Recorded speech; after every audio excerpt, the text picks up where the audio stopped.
Yes, yes, bless up people, you done know. It is I and I, Blind Visionary, aka the Conduit, back with another review. But before I get into the review, you already know the protocol. Like, comment, share, and subscribe to the channel. Big up to all the Culture Corner crew, but we still need to make the crew turn into like a multitude of masses that just decorate the planet from end to end, top to bottom. So yeah, let's get this movement growing. You're done now. Tell a friend for tell a friend for tell a brethren. Anyway, without further ado, today's review is the latest from Stella MC Apathy. Album is titled Connecticut Casual Chapter 2. This is the follow-up to, well, obviously, Connecticut Casual Chapter 1, which came out, I believe it was 2014, June, if I'm not mistaken.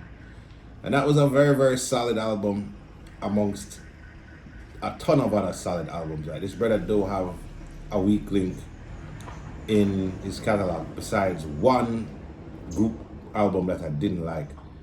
But solo stuff, the AOTP stuff, the Demigod stuff, like all that, yeah, can't go wrong with any of that stuff. And before this album dropped, App was saying this is his best work. And I said, well, he said that about the album that he did with Stu Bangers, and that was kind of true. I was like, how I'm going like top that. And surprisingly, but not surprisingly, because I don't think somebody like that would make a statement if them couldn't back it, he kind of did. By a little nudge, because yeah, what he did before it with Stu Bangers was like next level ridiculous. And this is just more personal and a bit more streamlined, if you ask me. The last two projects he's done have been with a single producer. And you can kind of tell that even though Apathy's been in his bag, like he's been in his suitcase for these these projects, because it's just something when you find the right producer that you gel with and you and them on the same page and you embark on a project together and things just come out the way they're supposed to come out. This project right here is a testament to that. And only other people I believe have accomplished this level of unison have been actual groups like Gangstar, Pete Rock and CL Smooth, so on and so forth. So the fact that this is just like, okay, an MC linking up with a producer, because apparently it was like the brother sent him some beats. I think guy's name is Hayes, if I'm not mistaken. Big ups to you as one of those producers who's the furthest thing from a beat maker. This album was very, very produced, as opposed to just having rappers rapping over some beats. I mean, that's cool and all, but that's not a body of work. It's just stuff. And like the title in this album says, this is touching on New England life, New England culture, and a few major figures in that actual area. And just like with the first one, you kind of going on a conceptual journey, but it's not unfamiliar as far as the way App structures his shit, the way he's sharpened and just like going at everything with that sharpness. That's still there. So never mind the fact that, okay, he's talking about Connecticut / New England. This might be some bougie shit. Now, it's very, very entertaining and also informative as somebody who has never kind of been in that environment. And that's one of the things from day one that always gravitated me towards hip hop, is the ability it had to like transport you to the artist world, to get a POV, or should I say a POH, of what that person is going through, where they're from versus where you're from. So you have contrast and you go, okay, I want to go there one day, or I want to experience that one day. And then when it happens, you go, oh shit, this is what so-and-so was talking about. So I have a lot of brethren in that area now. So I'm sure that eventually when I make my way there, I'm going to be like, oh, this is what Apple was talking about. So as a listener, I went on a journey, and it was a very enjoyable journey. There were personal moments. There were a few moments where you just had to rap because as a rapper you have to do that to the show saying nice. But there was stuff that touched on mental health, being a personal entrepreneur, and just stuff that makes an album have an identity, substance, purpose, and personality. And yeah, not an album of the year contender. This is up there with what Reef did and a couple projects that have dropped for the year that are already album of the year contenders. But hip hop is dead, according to a lot of people. But no, I have nothing negative to say about this album. Beats on point, rhymes on point, coherence is there, unison is there, and it feels like a body of work. And whereas it is kind of short, it is the right kind of short, if that makes any sense. I think if there were probably 2 or some more songs, there probably might have been room for error. So the way it is left right now is in the state of being a very, very flawless project. And I can't be mad at App because the goal of an MC, apart from destroying other MCs, is to use your art to inform, inspire, and most importantly, clean out your soul. And this work that I'm getting from this brother is a clear indication that he's at peace. Like a lot of stuff that went on before is no longer an issue. And it's not just a new chapter of Connecticut Casual, it's a new chapter of dude's life. And I can respect that as an observer who's been following since day one, that yeah, we're grown now. We need to act like it. So this is a good person leading by example. Other artists who kind of dwelling in the kiddie pool, yeah, you might want to follow suit and listen to this as a blueprint as how you're supposed to be and carry yourself in your 40s as an MC. There's still youth because hip hop is a young man's sport, but that youth combined with maturity in the right gel type way comes to be like a perfect untouchable MC that spans generations. So yeah, that's about all I can say about this album because again, nothing bad to say. So I will get into the section of the review where it is the track breakdown. So out the gate, we have first track, Connecticut Formal. I see what you did there, no pun intended. But comes in with some triumphant horns, and even before the drums and any single vocal drop in, you hear, okay, they ain't playing. If you're starting off with this, then yeah, we're on our way, and the ride is going to be smooth but rugged. Anyway, when the beat drops, it's almost like a curtain lifts and you see a sign that says, "Welcome to New England." So your journey begins and you kind of start to picture all these things being said in this first song. A lot of boat culture, a lot of rich white people culture, a lot of poor white people culture who happen to be in the area, and other people I gather, but let's just keep it a bean.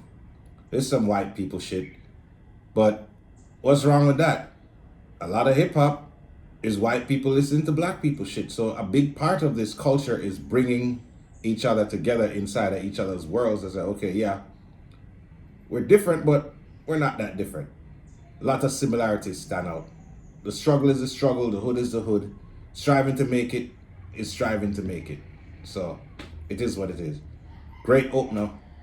You know my steez on stressing the importance of our opener. But the thing about it is that all the songs are on this level, if not better. No dull moments, like I said. So move on to track 2, Hannah Court Kids. Wait, let me just make sure I set up right. I don't want to brutalize the man's song title. Hammond Court Kids. See, yeah.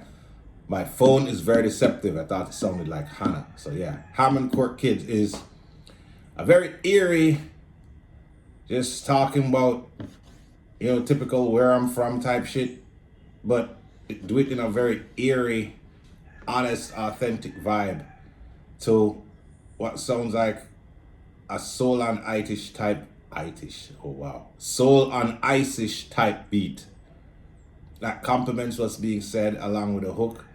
Where you have apps layered vocals and you have an undertone of a female vocal going. That works perfect with the eerie guitars and the nice in your face but not too in your face drums. Everything just gels well on this song. So yeah, 2 for 2. There will be no actual duds, so be warned. And I am not praising this brother, I just stated a fact. You have to give credit where credit is due. If I didn't like it, I would say so. But I've listened to enough music at this point to know a quality product when I see one, and props have to be props. Props have to be given where they are due. Anyway. No One Can Hear You Scream in Space is the next track.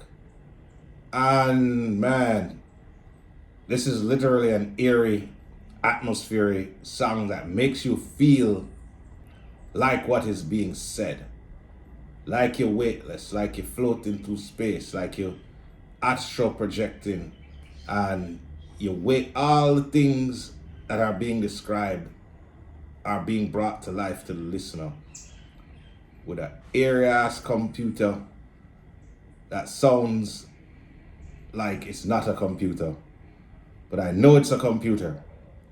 It's a vocal sample of somebody saying no one can hear you scream in space, but I'm just going to say, in my mind, I find myself trapped on a crazy ass possessed spaceship, and it's an AI computer that is taunting me, saying this. That's the vibe I got. That's my story, and I'm sticking to it. Of course, that's not what it is, but that's what came to me in my head when I heard this song for the first time. So yeah, dopeness all around. Then we'll have a follow-up that's on a similar vibe, but it's not really outer space, it's inner space. Track 4, I believe it is, Vacation. And just like with the AI computer hook, No One Can Hear You Scream in Space, this is another eerie hook, but this is just an actual person that I can kind of connect with, because I too wish I could take a vacation from my mind. When you overthink and overanalyze things, it's good to a certain extent, but over a period of time when you just can't turn it off, it becomes annoying and somewhat daunting. So this is a very personally relatable track on my end, and not an eerie beat. Again, this brother Hayes does not miss, and just the chemistry has produced some impeccable music that I am so happy to be able to experience and so happy to be able to review. So, another one in the bag, so then we'll move on to track 5, Jackie O, which, if I'm not mistaken, is based on Jackie Kennedy. So as you know, with the last Connecticut Casual, there was an emphasis on a lot of the Kennedys because, well, I guess they lived in / frequented that area, so it would make sense. And the thing about this is, as an MC, what makes you, what makes the listener want to push the 20 million other releases to the side to pay attention to you? And it's like, okay, what is being said that is not being said by other people? What is a light being shone on that hasn't been shone on before? And in this case, yeah, as people who haven't been to these places or really know about these people, this is a nice little crash course that I personally can appreciate. So, and I think, okay, this does the person justice without shitting on them. In fact, it kind of uplifts them because at the end of the day, I believe she kind of took second fiddle to Marilyn Monroe, and that wasn't how things were supposed to play out, but that's kind of what it was. So it's kind of like, yeah, it's dope to see her get her just due in the form of this song, and it goes in theme with the where this project is going. So yeah, another one. So this is one of my first favorite songs. I think this is probably the first single that came out from this project. Fenwick, featuring Kappa Gamma on the hook. Now this just is everything that made me fall in love with hip hop. Dope ass beat, dope ass rhymes. You see what is being said, and it's nothing in particular, but it is organized chaos, if that makes any sense.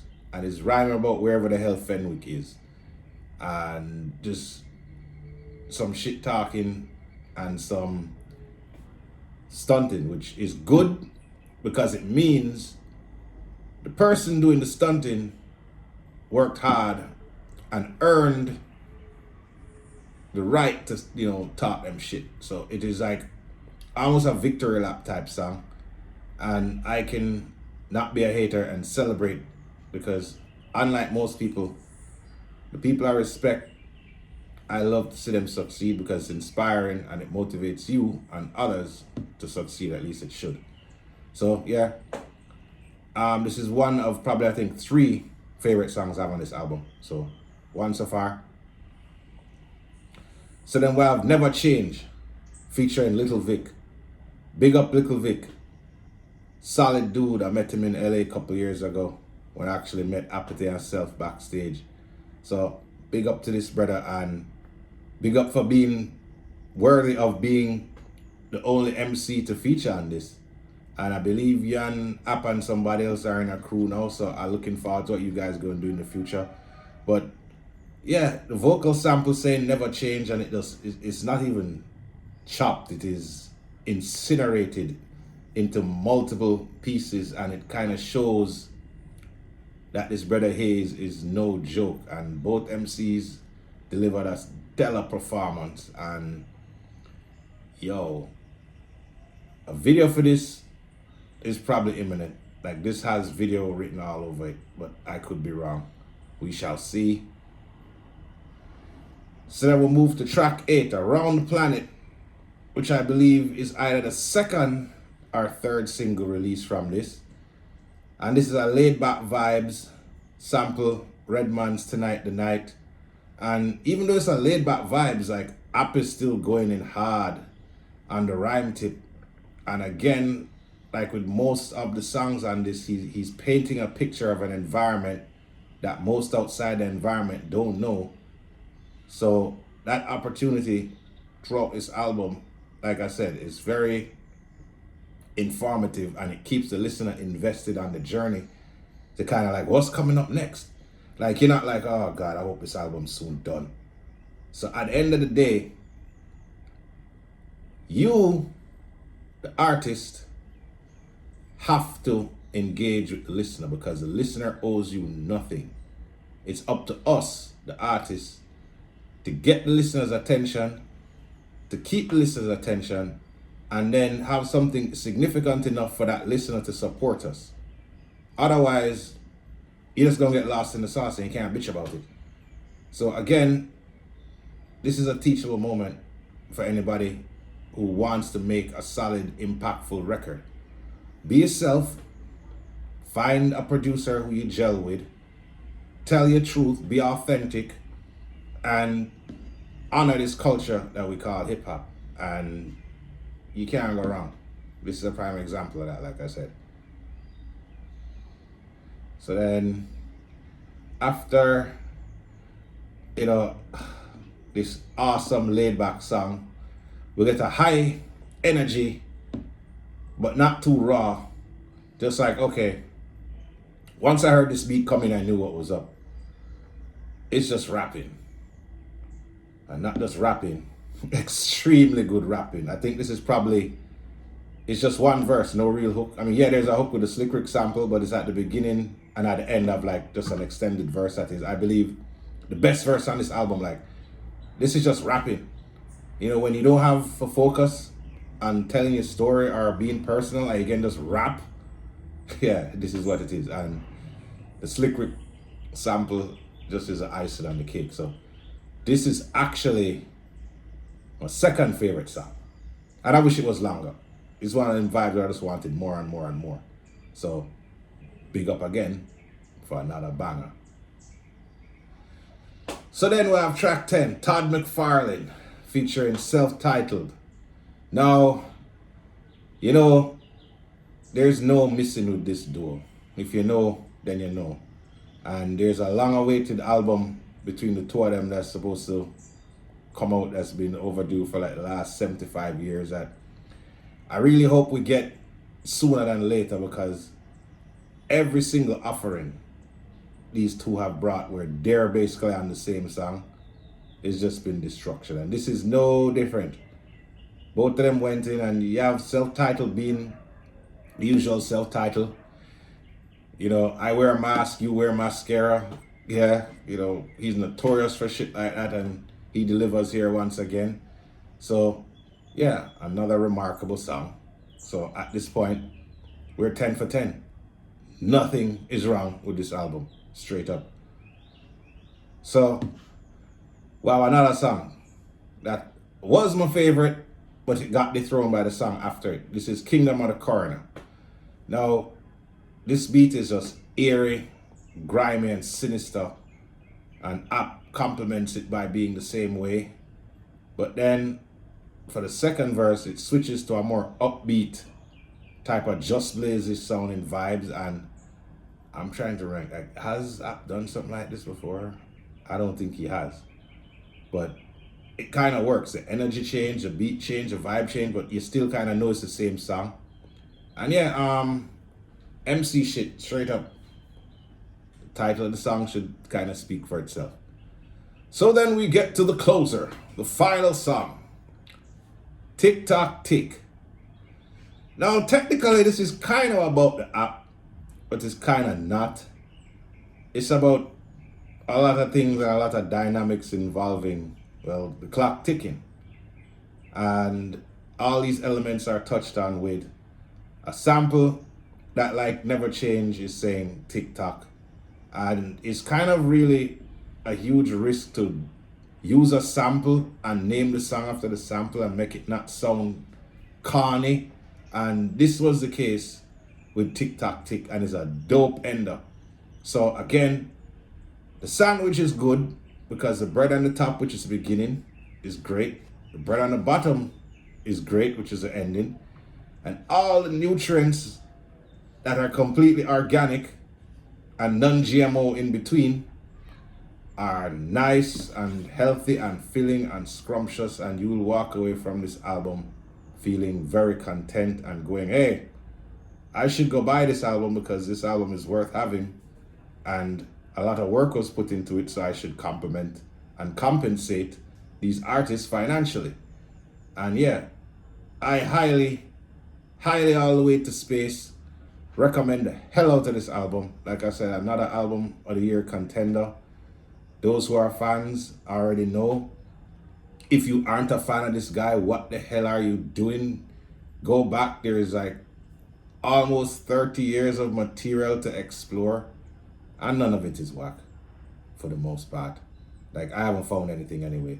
So yeah, big up Apathy, big up Haze, big up hip hop, big up New England, big up everything that has made this, what I like to call, reinsurgence of a barrage of quality music, such an experience to cover. What a great time to be alive. You done know. Anyway, like, comment, share, and subscribe to the channel. Hit the notification bell. Until next time, you done know. I have spoken. Stop recording video.